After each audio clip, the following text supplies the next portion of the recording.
bapak itu, bapak saya, Kiai Haji Nur Salim itu paling suka itu sama orang yang agak sombong. Sombong itu ya ketua RT sudah bangganya Masya Allah. Dia punya motor satu sudah kayak orang paling kaya di dunia. Punya istri yang sebetulnya ada cantik ya dia ngira istrinya itu paling cantik di dunia. Dia agak ganteng yang merasa paling ganteng di dunia. Saya dulu ya iskal itu janggal. Kenapa sih kok seneng kancanan orang sombong? Ternyata orang sombong itu orang yang paling gampang syukur. Orang gampang syukur. Assalamualaikum warahmatullahi wabarakatuh.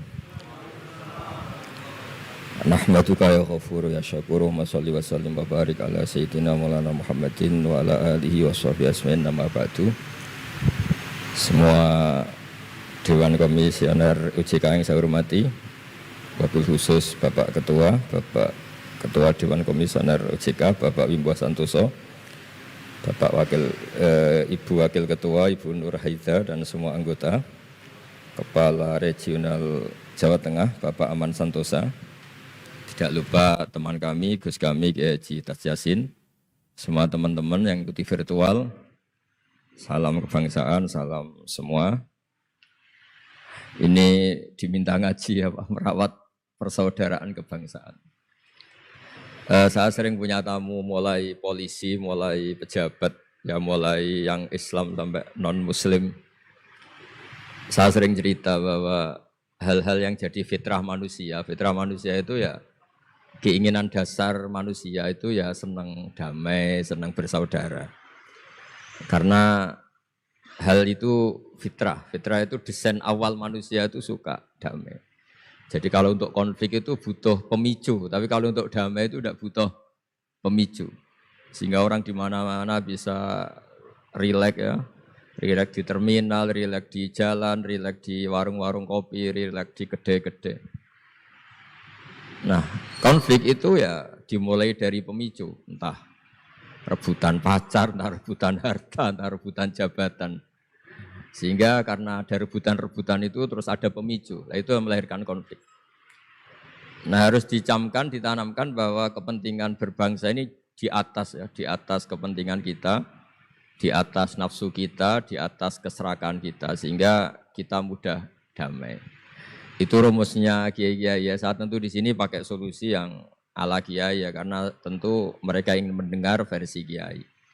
Kalau versi polisi mungkin ya tegakkan hukum. Kalau versi bank atau OJK, kalau nasabah nakal ya jangan dikasih kredit lagi. Kalau versi mertua ya, kalau mantu nakal ya dipulangkan, anaknya ditarik kembali. Jadi versi itu banyak ya. Kalau versi imigrasi ya mungkin dicabut paspornya gitu. Kalau versi kiai itu melihat dunia ini sederhana. Banyak orang-orang tasawuf, saya ini cerita tasawuf, cerita yang ringan-ringan saja. Orang tasawuf itu kalau makan, itu satu piring ternyata kenyang. Itu. Minum satu gelas ya sudah puas. Ya. Terus dia cerita, ngapain saya butuh uang banyak, satu piring ya sudah cukup. Gitu.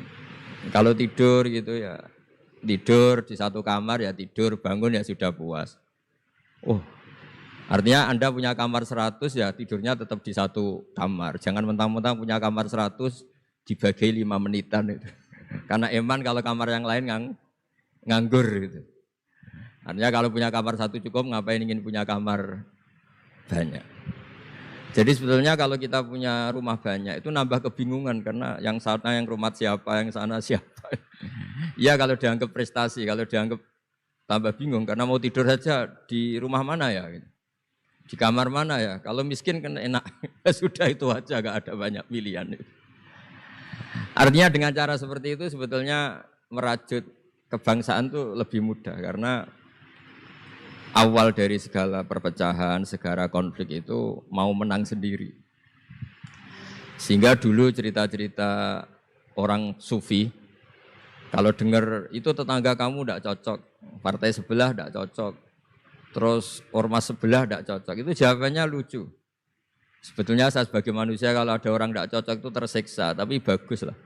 Kalau tidak cocok itu tidak utang saya, tidak pinjam uang saya, tidak pinjam mobil saya. Sehingga jadi gampang gitu. Artinya jadi gampang itu ya orang yang baik sama kamu ya baik, karena Anda punya mitra, punya teman. Yang sedang nggak seneng kamu juga baik. Di mana-mana orang pinjam uang itu gara-gara seneng, gara-gara cocok. Jadi tidak cocok ya ada berkahnya sendiri. Jadi dengan cara pandang seperti itu hidup itu rileks. Gitu. Nah, itu kalau teman-teman yang utang itu pasti temennya itu. Ada musuh kamu utang kamu. Jadi musuh ya punya berkah sendiri. Gitu. Tapi jangan musuh yang sampai nikah, menembak itu enggak berperadaban. Suatu saat Imam Syafi'i itu pernah didatangi orang itu, ketemu beliau cium tangan, hormat. Setelah di luar ternyata orang itu mencaci maki. Coro Jawa ngerasani tadi, kata Pak Wimbah karena orang Solo itu ngerasani. Ketika Imam Syafi'i dilaporin orang itu di depan Anda menghormati, kalau di luar itu ngerasani itu, menghina, mengata-ngatain. Jawabnya Imam Syafi'i lucu. Alhamdulillah, berarti saya wibawa katanya. Di depan saya tidak berani. Dijawab enteng saja, tidak dijawab serius. Berarti saya wibawa. Di depan saya buktinya tidak berani. Nah, Islam itu ngajari itu semua. Ngajarin ketika kita disenengin orang banyak itu ya poin atau aset. Karena kita harus kerjasama atau sama-sama kerja dengan banyak pihak. Tapi kalau ada orang lain yang sedang tidak senang atau tidak cocok, itu juga ada berkahnya sendiri karena dia bisa mandiri. Itu kalau mantu-mantu itu tidak tukaran sama mertuanya, itu tidak mandiri-mandiri. Disuruh mertuanya mangan ramangan kumpul, yuk tambah suwe tambah goblok itu, tambah lama tambah goblok itu. Baru gara-gara terlalu cocok kan. Kalau agak-agak tukaran, agak-agak konflik itu malah cepat mandiri. Sehingga merajut kebangsaan itu ya harus dipikir secara luas. Ada teman-teman yang mungkin nggak mau pulang kampung, maunya tetap di Belanda, di Amerika. Tapi ternyata niatnya memfasilitasi kalau ada mahasiswa yang ke sana, ada yang dijujuk gitu. Ada yang dijujuk, sehingga bangsa ini bisa menimba ilmu di berbagai negara. Termasuk dulu di Mekah itu ada namanya Syekh Mukhtar. Itu semua dulu nggak ada hotel, semua orang haji pasti numpang dalamnya atau rumahnya Syekh Mukhtar. Beliau nggak pulang karena jagani semua yang haji di Indonesia biar gampang. Artinya jangan kira teman-teman yang sedang di Mekah atau di Medina atau di Eropa atau di Amerika terus anti kebangsaan, enggak juga. Ternyata mereka bisa memfasilitasi kita saat kita di sana. Wawasan kebangsaannya juga hanya menjadi fasilitator atau menjadi mediasi atau jadi sarana kalau ada teman-teman ke sana. Begitu juga para wali. Ini cerita, mungkin cerita yang enggak ada di OJK, cerita wali Pak Wimbo. Wali itu kalau disuruh mikir kredit, disuruh mikir cara bantu orang miskin itu ya enggak pati bakat gitu. Tapi komunikasinya langsung sama yang punya. Jadi alam raya ini dengan segala variannya itu milik Allah Subhanahu wa taala. Jadi kalau Anda ingin merubah lakonnya wayang, itu enggak usah ngerayu Gatot Kaca disuruh jadi Semar atau disuruh jadi Bagong, itu susah, mereka enggak mau. Pasti mempertahankan karakter masing-masing. Itu ngerayu dalangnya saja, ini lakonnya diganti gitu. Nah wali itu gitu, kalau merubah Indonesia itu ya komunikasinya sama Allah. Karena yang mengendalikan alam raya ini Allah Subhanahu wa ta'ala. Kita tidak bisa mengendalikan pikiran orang. Sering ada orang itu, ini cerita yang ringan-ringan saja, tapi barokahnya cerita ini nanti gampang merajut persaudaraan. Bapak itu, bapak saya, Kiai Haji Nur Salim, itu paling suka itu sama orang yang agak sombong. Sombong itu ya, ketua RT sudah bangganya Masya Allah. Dia punya motor satu sudah kayak orang paling kaya di dunia. Punya istri yang sebetulnya ada cantik, ya dia ngira istrinya itu paling cantik di dunia. Dia agak ganteng yang merasa paling ganteng di dunia. Saya dulu ya iskal itu janggal. Kenapa sih kok seneng kancanan orang sombong? Ternyata orang sombong itu orang yang paling gampang syukur. Tapi kalau ketemu orang yang kelihatannya sopan, apa saya hanya RT, apa saya hanya di OJK, saya ada menteri saya ada presiden. Presiden merasanya presiden di negara ketiga, dunia ketiga, bukan presiden superpower. Ketemu orang-orang yang tidak pernah puas itu kesannya tawadhu, ternyata pasnya itu tidak pernah puas, tidak pernah syukur. Lah yang sombong ternyata tidak sombong, dia gampang syukur. Ketua RT aja sudah merasa kayak presiden. Hanya pegawai OJK aja sudah merasa bangga, padahal dibuat suruhan Pak Simbo. Tapi senengnya enggak disuruh seragam, udah seragam semua. Saking senengnya. Iya. Bangga banget ya. Bangga banget. Jadi Sama, sebetulnya kita jadi warga Indonesia, berKTP Indonesia sudah harus seneng. Tidak gampang, orang punya negara itu tidak gampang. Coba orang-orang yang sekarang di Amerika, di mana-mana itu orang Indonesia, itu ya kangen rumah. Itu untuk kangen ke sini itu harus berbiaya 100 juta untuk pulang. Kita tidak usah kangen, sudah di Indonesia, itu sudah luar biasa. Nah, sama-sama kerja atau saling memberi kontribusi. Saya sering punya analogi ya. Saya sering diskusi sama banyak rektor di Indonesia. Bagus mana kerja sistem modern sama sistem kiai. Kata saya ya semuanya punya plus minus. Tapi kalau saya kiai ya milih bagus kerjanya kiai. Kata saya. Kalau kiai itu ngajarkan orang yang mampu nolong yang lemah. Ya sudah itu aja ajarnya. Kapan saja Anda mampu, berkesempatan mampu ya wajib menolong. Tapi kalau sistem modern itu ada jobnya. Sehingga gara-gara ada jobnya, suatu saat mungkin kalau ada orang tenggelam, wah saya ada SAR, saya ada tim SAR gak perlu menolong. Gitu. Kalau ada orang miskin, saya ada pegawai bank gak perlu ngasih kredit. Itu bahaya untuk bangsa ini. Sehingga dibutuhkan kerja-kerja yang ala kiai saja. Kalau ada kecelakaan di jalan, meskipun Anda tidak satlantas ya ditolong Anda yang menangi, yang tahu. Kalau ada yang miskin, tetangga kamu Anda mampu ya tolong saja, tidak usah nunggu diajukan proposal, didaftarkan miskin resmi sampai ada plakatnya terus baru dibantu. Itu selak mati. Nah, selak kelaparan. Nah, pendidikan agama juga gitu. Misalnya semester ini mengkaji tentang sholat misalnya di UIN atau di IAIN. Mengkaji tentang haji. Kalau di kiai enggak, Anda mau haji tinggal tanya kiai. Tapi kalau ada kuliah nunggu semester itu, nunggu dosen itu baru tahu bab haji. Nah kalau pertolongan itu nunggu polisi, nunggu OJK itu prosedur dulu, kadang ditanya sertifikatnya macam-macam. Nah di sini pentingnya kerja. Jadi kalau lembaga resmi ini untuk hal-hal yang besar, yang tidak mendesak, yang mengikat. Tapi harus ada sistem sosial yang on time, yang setiap saat bisa diakses. Yaitu kebaikan masif, kebaikan yang semua orang itu merasa harus menjaga. Jadi yang menjaga kestabilan Indonesia itu semua orang, bukan polisi, bukan tentara, bukan siapa saja, termasuk departemen-departemen resmi, kepolisian, termasuk semuanya. Dengan merasa seperti itu, saling tergantung. Dan yang lebih cepat ya sistem sosial tadi. Sehingga kalau sistem sosial itu ada kiai, atau ada tokoh agama lain, atau ada yang dituakan, itu relatif stabil, karena coro Jawa nak tukaran itu sungkan, kalau terlalu konflik itu sungkan. Nah sehingga dulu ada cerita ada seorang perempuan itu ketemu Nabi itu di jalan. Itu cara etika orang kita lah, apalagi orang Solo, orang Jogja itu kan ada etis, ketemu di jalan dicegat. Ya Rasulullah, saya ini punya bapak sudah tua dan kalau Anda haji seperti ini pasti ingin bapak saya itu ikut, tapi beliau sudah tua sehingga tidak bisa ikut. Ini gimana, saya harus menghajikan beliau apa enggak? Sama Nabi saat itu dijawab, kalau bapak kamu punya hutang, kamu yang bayar cukup enggak? Ya cukup ya Rasulullah, ya sudah seperti itu. Artinya cukup Anda hajikan. Kemudian oleh Imam Bukhari itu dibabkan lucu, babnya itu unik. Bab boleh tanya tokoh di jalan. Jadi tidak tentang hajinya, tapi tokoh itu harus siap menjawab pertanyaan meskipun sedang di jalan. Tidak usah nunggu sowan di rumah atau antri inden daftar tamu. Nah, itu jadi pelajaran bagi kita. Jadi kebaikan itu kita wajibkan dulu ke siapapun yang mampu dan berkesempatan. Sehingga kalau kita misalnya ketemu orang tenggelam, meskipun kita tidak pegawai SAR atau tidak yang bertugas di pantai itu, ya kalau Anda mampu, ya selamatkan. Kalau ada kebutuhan tertentu masyarakat, misalnya sakit, Anda berkemampuan minjemin mobil untuk diantar ke rumah sakit, ya kewajiban Anda, bukan nunggu dinas resmi yang mengambil.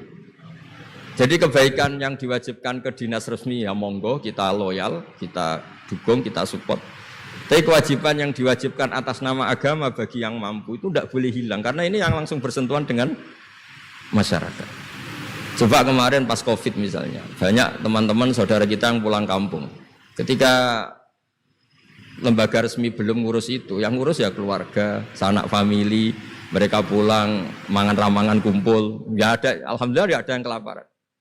Kenapa tidak ada yang kelaparan? Karena sistem sosial itu jalan. Orang kok medit atau kikir sama tetangga, sama keluarga itu pasti diadili masyarakat. Dan masyarakat sepakat urusan makan itu sepele sehingga mereka pulang ya ikut Pak D-nya, Pak Leknya, ikut mbahnya itu semuanya bisa makan. Bisa ngopi-ngopi, bisa rokok-rokok, ya tetap santai aja normal. Bahkan banyak yang nganggur itu seneng. Barokahnya nganggur yang ngutangi tidak nagih katanya. Kalau tidak, jadi ya dianggap ringan saja hal-hal seperti itu. Nah, khawatir saya kalau saya pernah baca kitab di karangan seorang ulama besar, Al-Hayatul Ulya, otoritas besar dalam satu sistem negara, itu harus diakui sebagai bagian dari kebaikan masif.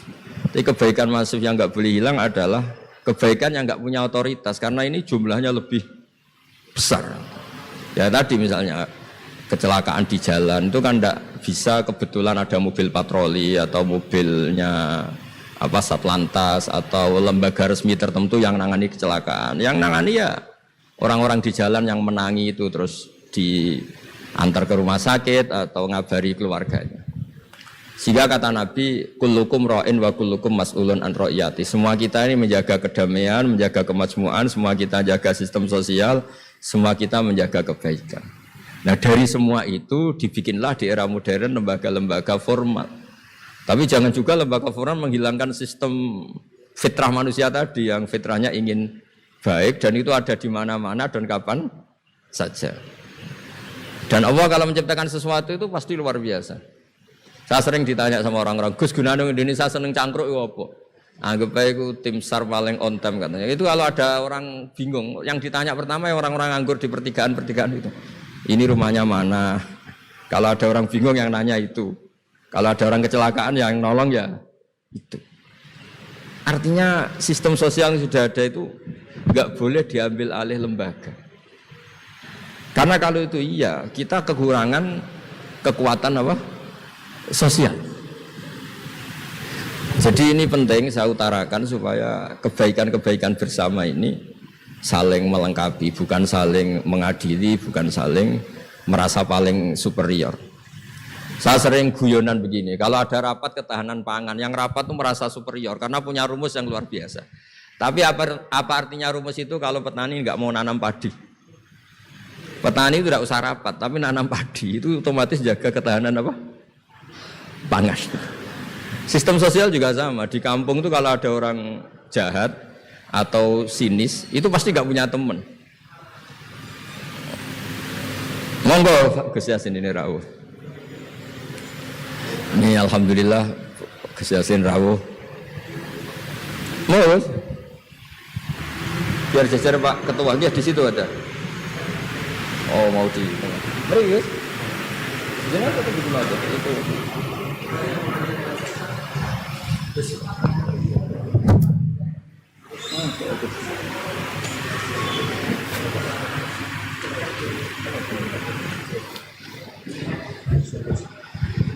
Ya saya teruskan supaya kenapa saya nyampaikan ini supaya energi sosial kita untuk menjaga kemajmukan, menjaga toleransi itu lebih masif.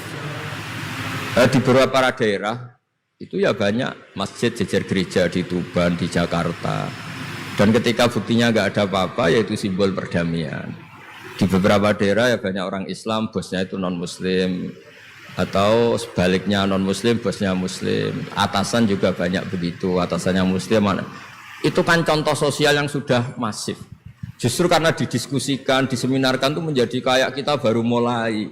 Nah itu malah aneh. Jadi selama ini kan ya sudah begitu kan, banyak orang Islam di mana-mana itu kerja di pabrik mana, ternyata pemiliknya non-Muslim, juga sebaliknya non-Muslim di instansi apa, pemimpinnya Muslim. Mulai dulu kan ya baik-baik saja. Justru karena didiskusikan tuh menjadi kayak kita ini yang punya rumus, kayak kita yang pencetus. Padahal sistem sosial kita sudah sedemikian harmonis, sudah sedemikian baik. Ketahanan pangan juga sama. Ketika belum ada rapat darurat pangan apa, petani yang lugu-lugu yang nanam padi, barokahnya itu stok padi itu banyak. Begitu juga mereka melahirkan sistem kerja yang nggak punya ladang, kerja di yang punya ladang, dan kalau itu dizolimi atau nggak digaji, ada embargo sosial, terus nggak mau kerja di situ. Sehingga yang nggak baik juga akan baik karena dipaksa oleh sistem sosial. Jadi sebelum ditangkap polisi karena tidak baik, itu sudah diadili sosial, itu diadili hukum sosial. Nah, hal-hal seperti ini harus jadi perangkat bersama untuk menjaga kebaikan bersama. Makanya saya sering bilang sistem sosial itu segala-galanya. Di antara sistem sosial itu adalah lembaga resmi. Jangan dibalik, lembaga resmi itu menata sistem sosial. Sebelum ada lembaga resmi itu sudah ada sistem sosial. Sehingga sebelum ada negara ini, kiai-kiai atau tokoh agama yang lain ya turun rembuk untuk mengusir penjajah, untuk memberi makan tentara yang berjuang di kampung-kampung, dikasih ketela, dikasih apa saja lah yang bisa mereka bertahan hidup.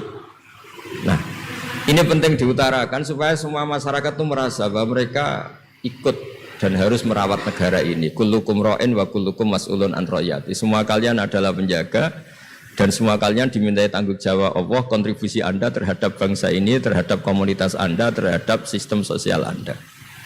Sehingga kemudian terus jalan. Lah dimulainya dari mana? Kata Nabi, dimulai dari keluarga Anda. Sehingga semua orang nggak lempar tanggung jawab. Kalau anak saya miskin ya salah saya. Kalau anak saya terlantar ya salah saya. Kalau istri saya terlantar ya salah saya. Sehingga jangan karena ada sistem modern, setiap ada yang miskin menyalahkan menteri sosial misalnya. Setiap ada apa nyalahkan menteri terkait. Itu hukum seperti itu bikinan kita. Yang hukum Allah permanen itu ya setiap anak kita terlantar salah kita. Nah, barokahnya merasa salah itu tidak mudah menyalahkan orang lain, termasuk tidak menyalahkan instansi tertentu atau departemen tertentu. Ini penting supaya orang itu evaluasi, merasa salah. Barokahnya merasa salah itu orang tidak menyalahkan orang lain. Jadi negara ini tidak mudah chaos dengan kultur menyalahkan pihak lain. Betapa baiknya agama ini. Jadi kalau berdoa disuruh mulai dengan Rabbana dzalamna anfusana. Ya Allah, saya ini mendolimi diri kita sendiri. Wong yang punya kewajiban saya kok menyalahkan orang lain. Saya kalau guyon itu sering begini. Teman-teman kita yang satu kampus atau satu pondok atau satu kampung itu kalau kaya itu pasti jadi sumber disalahkan. Misalnya Anda punya teman yang dulu sama-sama miskin, tahu-tahu jadi bupati atau gubernur, terus itu tarif utang kamu ya dinaikkan. Dulu zaman sama-sama miskin paling pinjam uang hanya 10.000, gara-gara jadi bupati atau gubernur BI misalnya atau ketua OJK, utangnya dinaikkan bukan sesuai Anda tapi sesuai jabatan teman kamu. Masa punya teman gubernur kita utang 100.000, pantasnya ya utang modal 100 juta. Dan kalau nggak ngutangin, wah katanya teman dekat ternyata nggak mau dipinjemin. Jadi punya kultur menyalahkan orang lain. Dia SDM-nya hanya ketua RT, gara-gara punya teman gubernur atau presiden atau apa. Inginnya ya lebih tinggi lagi. Jadi bukan berdasar kapasitas dia, tapi kapasitas temannya. Itu juga bagian dari kesalahan yang kita ciptakan. Sehingga agama mengatur orang itu tidak boleh melebihi batas SDM-nya. Orang itu tidak boleh melebihi batas apa? SDM-nya. Kadang-kadang kita sama ketika anak kita terlantar bilang di Pak D sugih ya ora nyafaati, punya Pak D kaya juga tidak memberi syafaat, punya teman kaya tidak beri. Jadi tidak menyalahkan dirinya tapi menyalahkan teman atau keluarganya yang kaya. Itu juga awal bencana kemajmukan. Jadi kebanyakan nuntut. Makanya Nabi berkali-kali ngendikan ketika kamu di zaman akhir wa alika bi khosayati nafsik wada angka amrol amah. Kalau sudah ada badai apa saja, badai ekonomi, badai sosial atau badai apa saja, urusi diri kamu sendiri. Itu bukan Nabi menanamkan egois itu enggak, justru menanamkan kebersamaan. Barokahnya orang itu sibuk ngurus keluarganya sendiri, itu enggak kepikiran nyalakan orang lain. Jadi orang kadang salah tafsir itu justru seakan-akan kita diajarin untuk egois itu enggak. Berkahnya ngurus diri sendiri, ketika kita sudah terurus tidak membebani sama orang lain, dan berkahnya ngurus diri sendiri juga tidak gampang mengkomplain orang lain karena kita merasa punya kewajiban sendiri. Tapi kalau kita ini terlalu modern, orang nggak punya uang, ini tanggung jawab Menteri Keuangan. Kalau miskin tanggung jawab Menteri Sosial. Kalau ada jalan rusak tanggung jawab PU. Oke, secara hukum kenegaraan misalnya mereka berkewajiban tugas itu. Tapi kalau itu untuk alasan menyalahkan, semangat kita menyalahkan. Dan agama itu tidak mengajari seperti itu. Agama itu mengajari Rabbana dzalamna anfusana, ya Allah, Saya ini merasa mendolimi diri sendiri. Nah dengan seperti itu enak cara hukum sosial kayak tadi. Ketika Allah menciptakan orang tidak suka kita kadang ya Allah salah saya apa kok sampai orang tidak cocok saya. Kamu lupa Allah mendesain orang tidak cocok kamu supaya ada utang kamu, tidak ganggu kamu, barokahnya tidak cocok itu tidak minta uang kamu. Nah itu yang saya ingin ditiru. Jadi perilaku ulama-ulama besar kayak Imam Syafi'i itu kalau tadi berkali-kali saya ngomong ya Aba Abdillah, panggilannya Imam Syafi'i ya Aba Abdillah, orang itu tidak cocok kamu. Ya baguslah dia merdekakan saya, dia tidak akan pinjam uang saya, tidak pinjam mobil saya, tidak akan ganggu saya, tidak cocok. Kalau dia hajatan juga tidak ngundang kamu, jadi tidak cocok itu ya barokahnya ya banyak. Nah kenapa banyak kiai tidak dimintai rembukan masyarakat padahal dituakan? Karena kalau semuanya minta rembukan kiai itu disarankan mondok semua.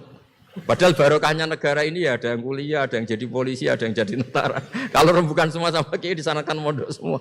Nanti yang jadi polisi siapa, yang jadi dokter siapa. Nah barokahnya kadang-kadang kiai ditinggalkan, nggak diajak rembukan itu ya varian-varian profesi itu banyak. Kiainya juga ada harus tersinggung. Ini katanya nuakan saya, apa-apa diputuskan sendiri, ada usah seperti itu ya biasa aja. Jadi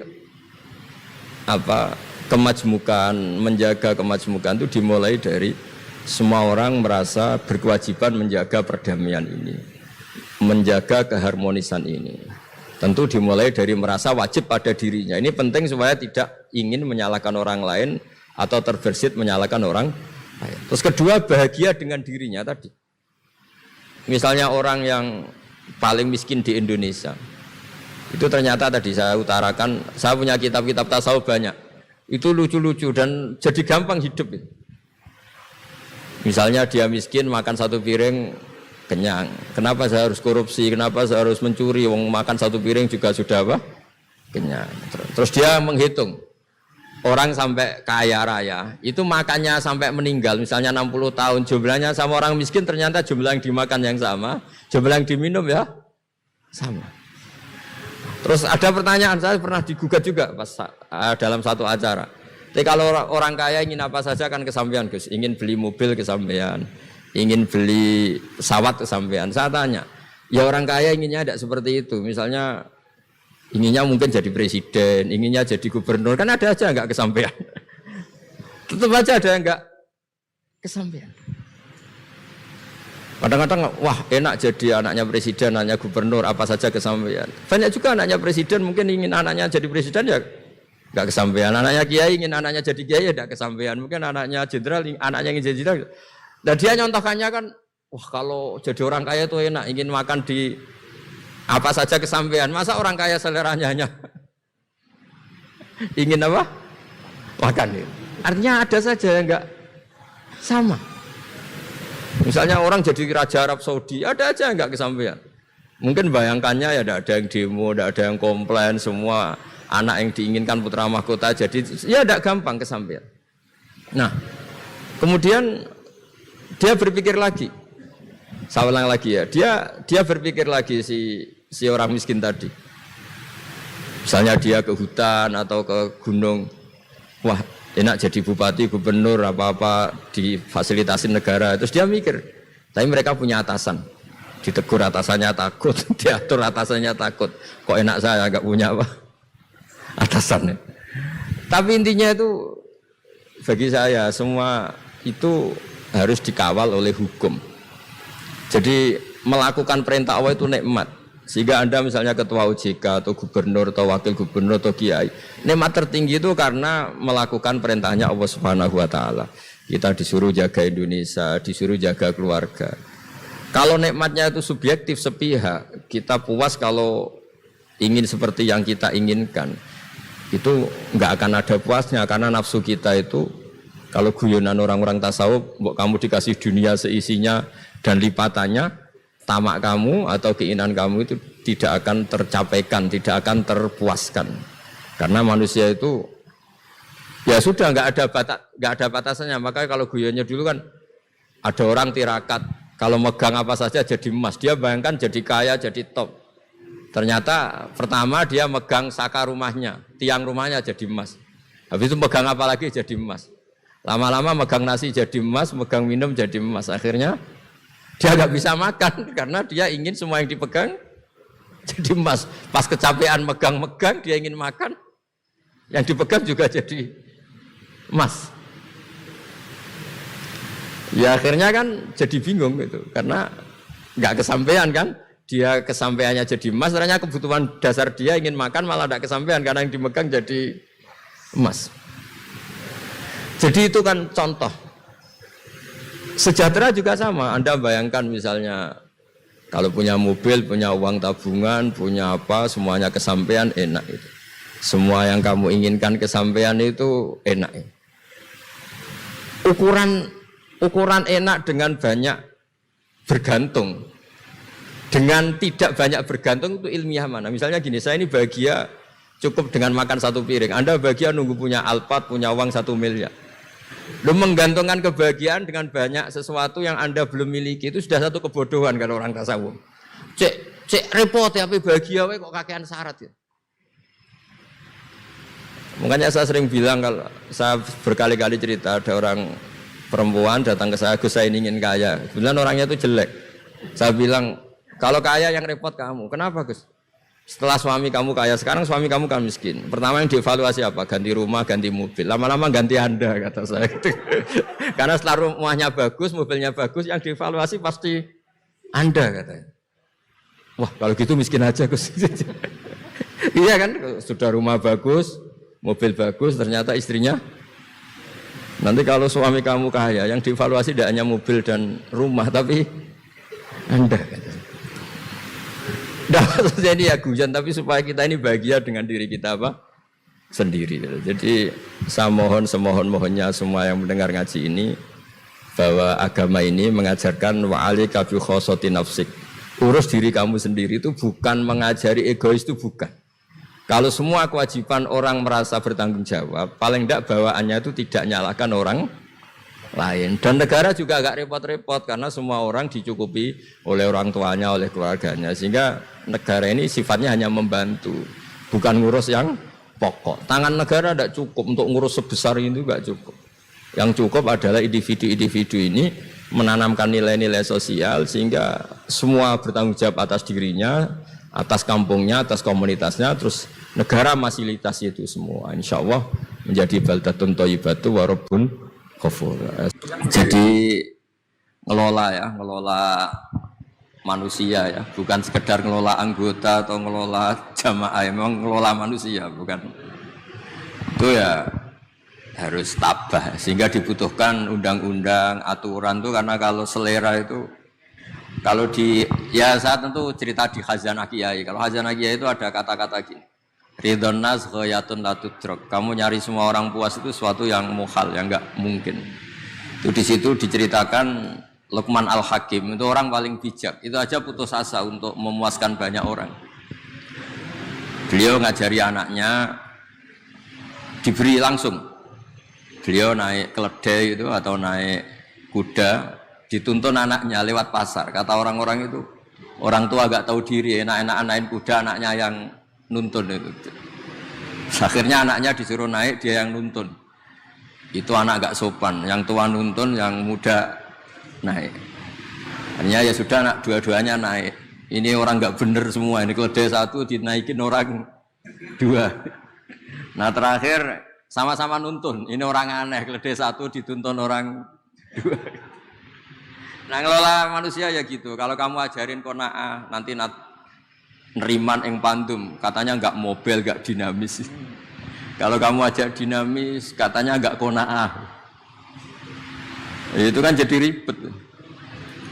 Ya makanya terus dibutuhkan aturan bersama, yaitu yang disebut undang-undang atau pelaturan. Karena kalau selera manusia itu ya sudah seperti itu. Jadi ada batas lah, di mana manusia itu ya maksimalnya disenengin itu ya hanya sesuai aturan, bukan disenengin anak buah atau anggota, karena mereka ya nyuwun sewu punya ambisi, punya ekspektasi, punya macam-macam lah, dan tidak mudah itu loh.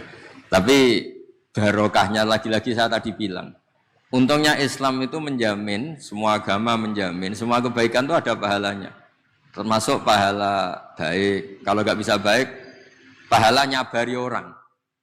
Nyabari orang itu ya nyabari di komplain orang. Misalnya gini, andai kan saya itu jadi orang paling cerdas di kampung atau orang paling baik di kampung. Itu sebaiknya menurut saya tidak semua orang minta pendapat saya itu tambah bagus karena mereka latihan mandiri untuk menyelesaikan dirinya sendiri. Jangan karena kamu merasa pimpinan, semua orang sebaiknya konsultasi pada Anda. Ini jadi goblok semua karena memutuskan hal sepele saja tanya pimpinan, apa petunjuk pimpinan. Ya kalau minta saran dengan makna yang positif, minta saran ternyata maknanya itu supaya nyun sewu jadi KKN-nya, jadi kroninya kan sama. Minta saran kiai itu kadang ya niatnya baik, kadang ya kurang baik. Kurang baiknya gini, kalau kapan-kapan salah, pokoknya kanut kiai. Terus kiainya yang dimintai tanggung jawab. Itu kan jadi repot. Itu kan seperti pertanyaan gini. Jadi ini cerita aja, cerita.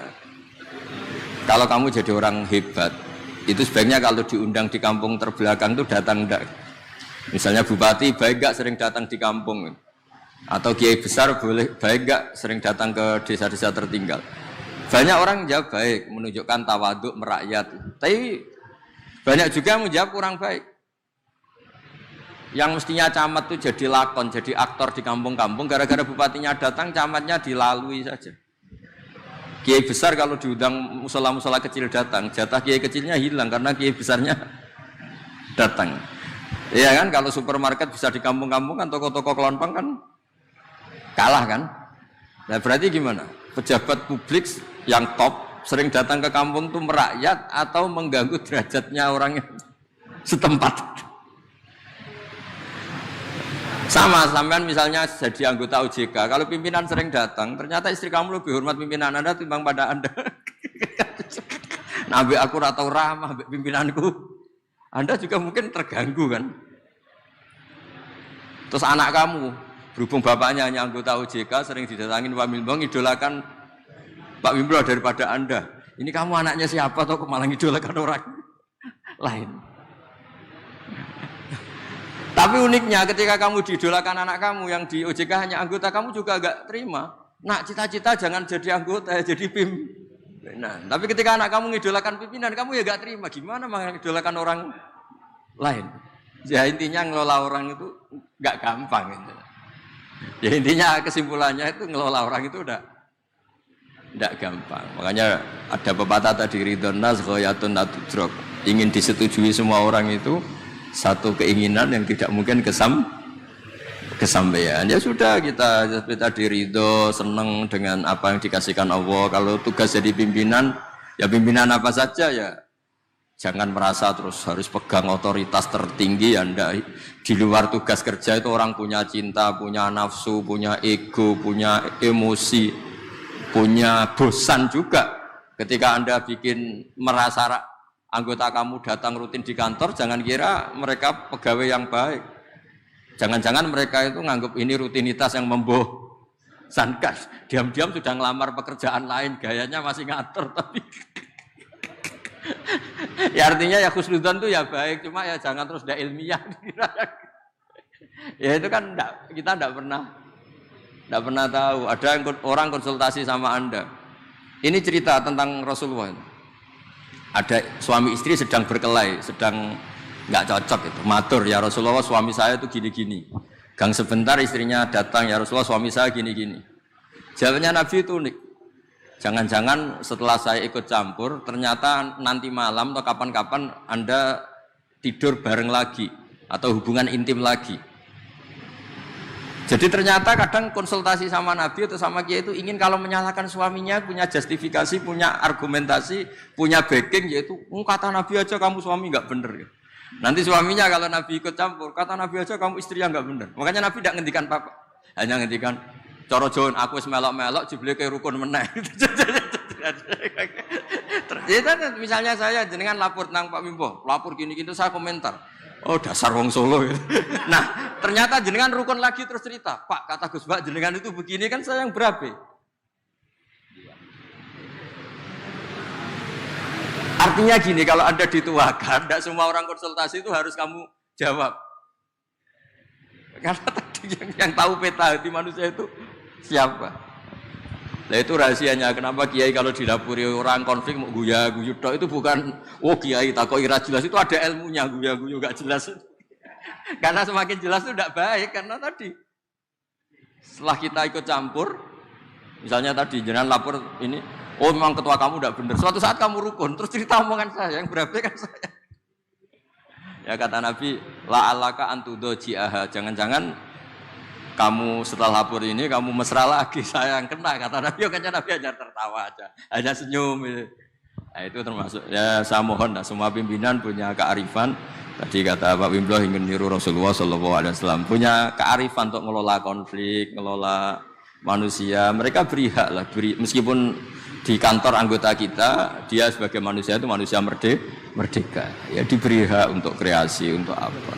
Ya hati bersih itu ya tidak nuruti nafsu. Gitu. Di tempat kerja kan kalau hati kamu tidak bersih, lihat orang yang gajinya lebih tinggi. Wah nggak enak jadi saya, enak jadi itu. Lama-lama melihat orang yang cantik nggak enak jadi saya, istri saya jelek itu cantik. Gitu.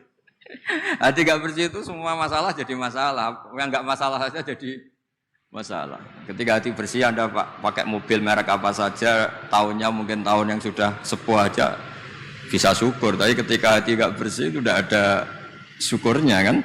Jadi makanya kata orang-orang tua itu seneng orang itu karek kue. Maksudnya seneng tidak itu terserah kamu, karena yang ngelola hati kita ya kita. Gitu. Makanya teman saya haji itu kalau cerita itu lucu. Pagi-pagi Pak Wimbo itu ada istri bikinkan teh suaminya. Terus kata teman saya, oh itu istri orang itu baik, bikin teh untuk suaminya. Terus kata istrinya dia, gimana tukeran?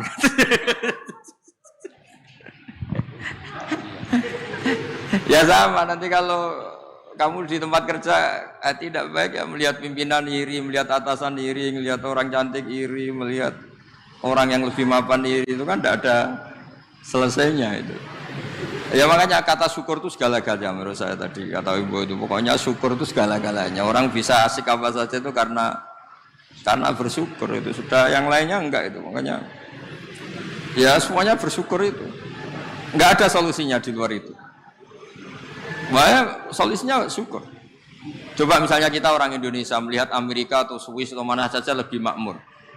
Coba apa Anda siap jadi orang Swiss? Di sana dianggap imigran, sudah gitu dianggap pendatang, eksistensi kita. Mendingan jadi orang Indonesia, karuan warga negara kita. Daripada ngeluh membanding-bandingkan dengan negara lain, mendingan bersyukur jadi warga apa? Indonesia. Karena Anda disuruh jadi warga negara sana juga gak siap itu. Sudah gitu wajahnya dipertanyakan, ini wajah Swiss apa Solo? Kan malah jadi panjang kan? Masih ngurus warga negara macam-macam. Sementara kita di Indonesia langsung jadi penduduk sah. Semuanya kata kuncinya itu syukur tadi. Hati resik itu ya maknanya syukur itu. Ya, saya kira demikian. Semoga bermanfaat dan mohon maaf. Assalamualaikum warahmatullahi wabarakatuh.